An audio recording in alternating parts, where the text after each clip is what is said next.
Thank you, Senator Wong. Senator Rice. Thanks, Mr Acting Deputy President. Being part of this committee has been satisfying, rewarding and demanding. It has been a refreshing experience to be part of a committee that has worked collaboratively and has been determined to reach a consensus position. And I really do want to commend my fellow senators on the committee who were so open to working together, and particularly the Chair, Senator Fawcett, and all the other members of the committee. The committee heard from people from across the political spectrum on their views about marriage. We became highly informed about the differing views towards marriage equality and how they could potentially be accommodated. Marriage equality is an issue that has become politicised and polarised in Australian society. Despite this, polls consistently show that around 2/3 of Australians want to see the definition of marriage broadened to enable two people who love each other and want to make a permanent commitment to each other to be able to marry, regardless of their sex, sexual orientation or gender identity. And the Greens recognise that despite this majority, that there are deeply held, primarily religious concerns amongst other Australians who sincerely believe that marriage can only take place between a man and a woman. And in essence, the work of our committee was to explore whether we could bridge that gap between those that see marriage as a matter of equal rights for all and the portion of the community who have that firm religious belief. And I think we did. We have reached a consensus view that's outlined in this report that shows we can protect religious freedoms and finally legislate for marriage equality. I want to outline the areas that I think are most significant where the committee has made some consensus important recommendations. The first was concerning the use of inclusive language, where the committee supported the use of two people or two adults as the appropriate definition to broaden access to marriage for all Australian adults, regardless of sex, sexuality or gender identity. And we recommended that any future legislation to amend the Marriage Act should be simply titled the Marriage Amendment Bill. We found that there's broad agreement for ministers of religion to have a right to refuse to solemnise a marriage that's not in accordance with their religion. And the Greens believe that the committee findings lead to a very clear position that the proposed Section 47 of the exposure draft in fact reduces the religious freedom for ministers of religion compared with the existing Section 47 of the Marriage Act, which allows ministers the broadest grounds to refuse to solemnise a marriage. We found that the proposed Section 47A of the exposure draft that marriage celebrants should be able to discriminate against same-sex couples. And this would continue to single out and allow discrimination by LGBTIQ people by any celebrant.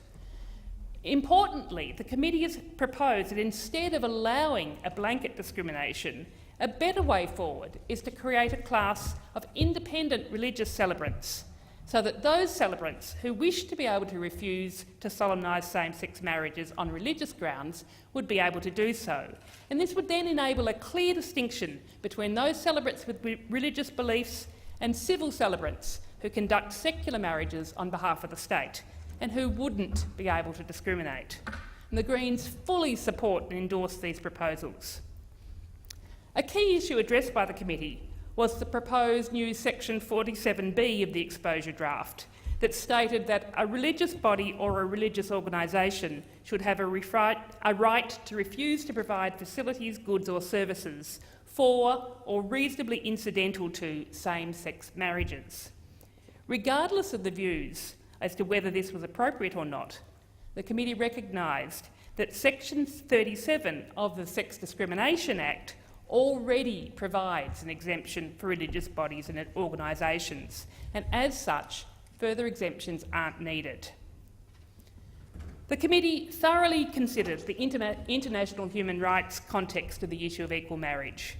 We found that there have been no international human rights decisions that oblige Australia to legislate for same-sex marriage, but also, and perhaps more significantly, that there are no legal impediments to doing so.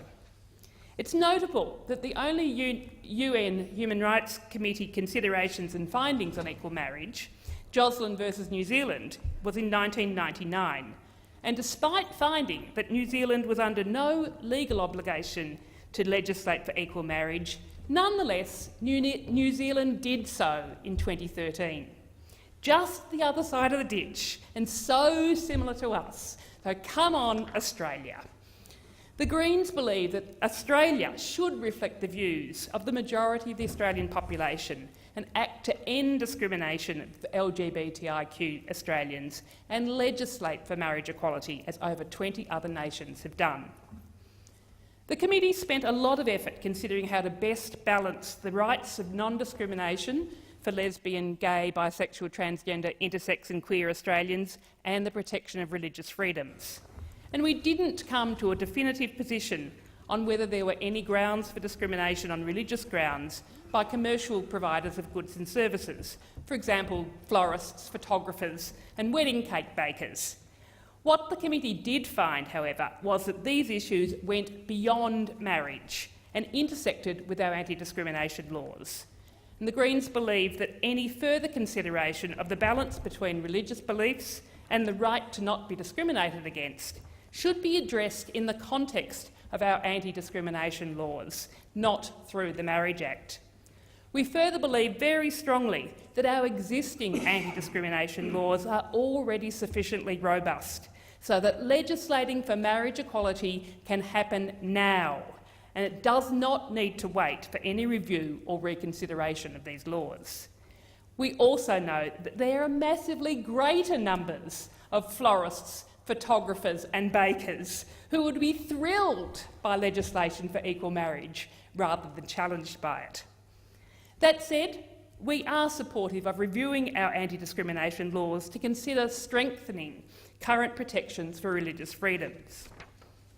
The proposal to be able to discriminate on conscientious grounds was probably the most controversial aspect of the exposure draft, and we noted that conscientious belief to allow discrimination against a class of persons would be unprecedented under Australian law. And it's worth quoting the committee view that the committee would be disinclined to disturb decades of anti-discrimination law and practice in Australia.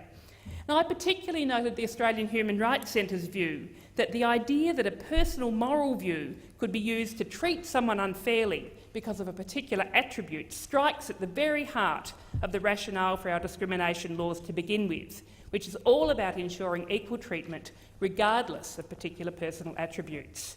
Introducing a justification for discrimination on the basis of a personal moral view is giving a blank cheque to discriminate. We believe that the evidence presented to the committee strongly supports a position to reject the inclusion of conscientious belief in any legislation for marriage equality. In conclusion, this process has given me hope. By working together, we have shown a path towards ending discrimination. When I first spoke in the Senate, I looked at my partner Penny and said, "We are proud of our status of a same-sex couple who have been legally married in Australia, and I'm resolute that all couples should be able to share this right. The time for marriage equality in Australia has come." I think of all the lesbian, gay, bisexual, transgender, intersex and queer people I've talked to since that moment, of the people who have found love and who will find love soon enough.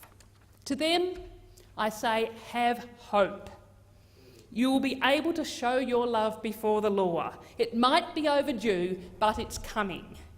Today, we have taken the first steps toward the next step towards equality.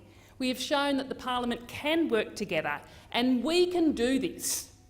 Now it's time for us to do our job and to have a free vote right here in the Parliament. By continuing to work together, we can catch up with the rest of the world on equal marriage and show that love is love.